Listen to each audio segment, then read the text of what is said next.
Merci. Tout ça. Oui.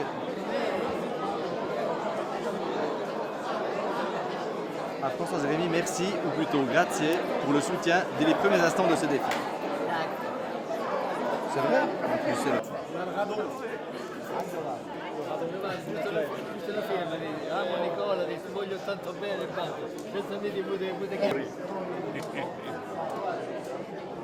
In ogni modo ci hai scassato un po' che era, sai, auto. Vous lisez la première page du livre, mais vous êtes déjà plongé dedans, ému, moi qui suis dans toute cette affaire vraiment qu'une touriste dans tous les sens du terme.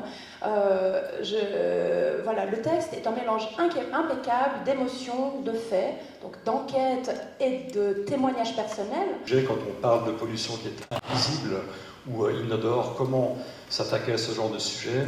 Comment faire face aussi à des groupes de pression, à des lobbies industriels, à des gens qui ont intérêt à masquer ces réalités-là?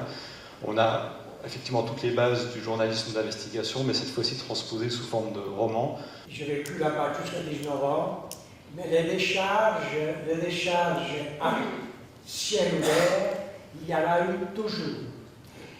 Donc, on condamne facilement, et c'est le cas, la mafia. On condamne la camorra, la coroneria, mais aussi nous-mêmes, on doit s'éduquer parce que ça n'est pas une fatalité. Ce qui m'a marqué dans la démarche irrépressible de Giovanni, c'est l'importance de la terre ancestrale. Parce que on doit parfois la quitter, d'autres ont dû la quitter, les parents, les grands-parents, peu importe. Mais ça reste la terre d'où on vient, la terre où nos racines sont profondes et où il est parfois effectivement difficile d'accepter qu'on y enfouisse d'autres choses. Ce qui risque un jour de mettre fin à notre civilisation, ce n'est pas ce que font les gens de mal, c'est des autres qui laissent faire sans rien faire et il faut absolument agir. C'est l'inaction qui est notre plus grand danger. Pour la simple raison parce que si on ne prend pas conscience tout de suite et amener en bataille aussi en Suisse, à travers les 60 000 Pugliesi qu'on a en Suisse, on ne fait jamais rien. Tant qu'il n'y a pas quelque chose comme ça qui se produit, tant qu'il n'y a pas un choc, ça reste quelque chose de souterrain, comme ces pollutions. Et c'est pour ça que j'ai répondu tout de suite à Giovanni. Je me suis dit, il faut communiquer, même si je ne sais pas ce qui va se passer, on va bien voir. Alors, merci Giovanni pour ce travail qu'il a fait, pour l'information. C'est un peu ce qui nous donne espoir en Italie. La dernière manifestation au nord de Naples a réuni 55 000 personnes. C'est une chose qui n'est jamais arrivée. Et je crois que le travail que nous faisons dans les institutions, que nous faisons à Rome, que font nos carabiniers, nos policiers qui payent avec leur sang, on l'oublie ça. Et je demande de parler avec beaucoup de respect de ces personnes qui se battent contre ça en Italie.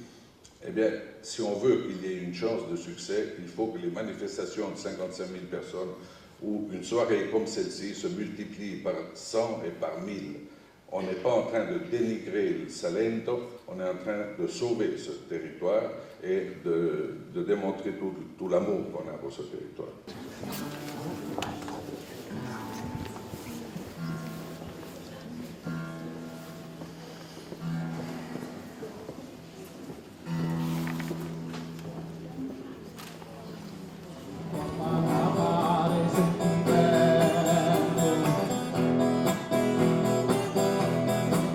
Se prima d'oi non girene a vacante, come io penso e spero, sa c'è fatto, più l'ultima quira più pesante, ti chiudo stretta a me,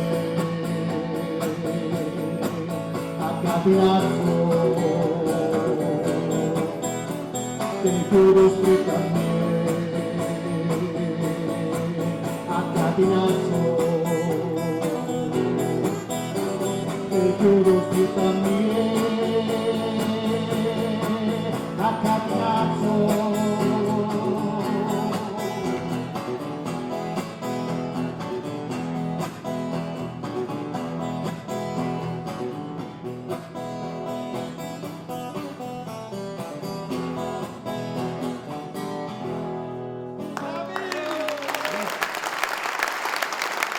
Grazie.